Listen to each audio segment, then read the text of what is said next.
Keyingi shu 35 yil davomida O'zbekistonimizda, xususan Samarqandda turizm sohasida ulkan o'zgarishlar ko'p bo'ldida. Meni o'zimni kuzatuvim bo'yicha Sovet Ittifoqi davrida bizni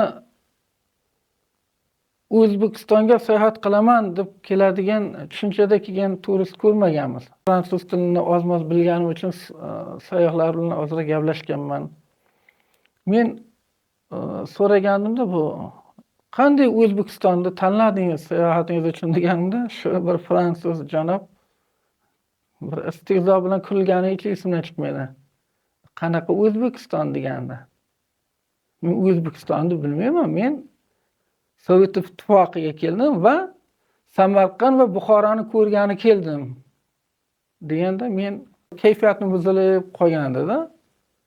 Bugungi kunda endi O'zbekiston desangiz dunyoni endi qariyb hamma chekkasida baribir hech bo'lmasa bir marta shu O'zbekiston nomini eshitgan odam chiqadi-da.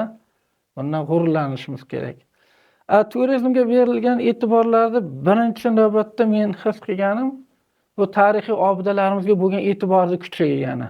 Ilgari tarixiy obidalarimiz hali yaxshi ta'mirlanmagan edi. Qarang, 2004-yildan boshlab Shohizmda majmuasida qanchalik ishlar amalga oshirildi. Qancha eski narsalar topib tiklandi. Bu o'zimizni nafaqat xorijliklar ko'z o'ngida, o'zimiz xalqimizning ko'z o'ngida ham o'sha tarixiy obidalarga boshqacha nigoh bilan qarashga sharoit yaratdi. Ilgari tarix bitta turist mehmonxonasi bor edi Samarqandda. Hamma keyin xorijlik sayyoh o'sha mehmonxonada yashardi va boshqa mehmonxonada yashashga ularning haqqi ham, huquqi ham, imkoniyati ham yo'q edi. Bugunda o'zida qarang, Samarqandimizda yuzlab bir mehmon olib borsangiz uyalmaydigan shunday go'zal mehmonxonalar paydo bo'ldi. Bu ham katta yutug'imiz. Ikkinchi tomoni, ilgari oddiy poyezdlar edi. Bir hatto konditsioner ham ishlamas edi o'sha yerlarda, o'sha vagonlarda.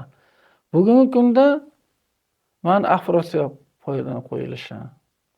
Endi yana yaqinda mana Jaloliddin Manguberdi poyezdi ishga chiqdi. Toshkentdan Xivagacha 7 soatda boradi.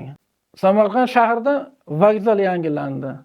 Vokzaldan keyin mana yangi aeroport qurildi. Bu mana shu ham ayniqsa shahrimizning turizm salohiyatini yuqori daraja ko'tarib yubordi desam bu ham laf bo'lmaydi. Bugungi kunda ko'plab davlatlardan, mamlakatlardan to'g'ridan-to'g'ri Samarqandga kelib sayohatini Samarqanddan boshlash imkoniyati bor. Men adashmasam hozir 94 ta davlat fuqarolari chet ellar O'zbekistonga vizasiz kelish imkoniyatiga ega bo'ldi. Bu nimani anglatadi? Bu nafaqat o'sha kelayotgan turistlarga imkoniyati, bu balki bizning davlatimiz, mamlakatimizning ham bir ishonchli va dunyoga ochiq mamlakat ekanligini ko'rsatib beradi. Samarqand xalqaro hayotni qozonida qaynaydi-da.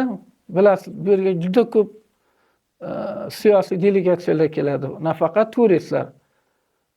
Ularga ham juda zo'r bir imkoniyat yaratildi-da, mana bu Samarqand shahrimizning tashqarisida. Mustaqilligimizda dastlabki yillarda biz hammamiz o'rganib qolgandikki, qayerdan bir ma'lum bir davlatning prezidenti kelsa, bosh vaziri kelsa, hamisha uchrashuvlar poytaxtimizda Toshkent shahrida bo'lib o'tardi-da. Samarqand turizm markazi qurilgandan keyin ahvol butunlay o'zgardi. Qarang, u yerda 4 yulduz, 5 yulduzli mehmonxonalar, kongress zallar, hammasi vaziyatni butunlay o'zgarishiga olib keldi. Bizning foydamizga, ya'ni Samarqandda endi to'g'ridan-to'g'ri prezidentlar kelib shu Samarqand shahrimizda uchrashyapti. Katta-katta xalqaro anjumanlar Samarqandda o'tyapti. Hamma narsaning boshi bo'ladi, asosi bo'ladi. Mana shu narsalarga erishishga bizga nima imkon berdi? U ham bo'lsa mustaqilligimiz. Qarang, mustaqillik haqiqatdan bebaho ne'matda. Kim ediga kim bo'ldi degan savollar beriladi-ku. Ana shu savolni har bir shaxs, har bir fuqaro o'ziga berib ko'rsa, juda katta o'zgarishlardan guvohi bo'lganimizni o'zi ko'radi.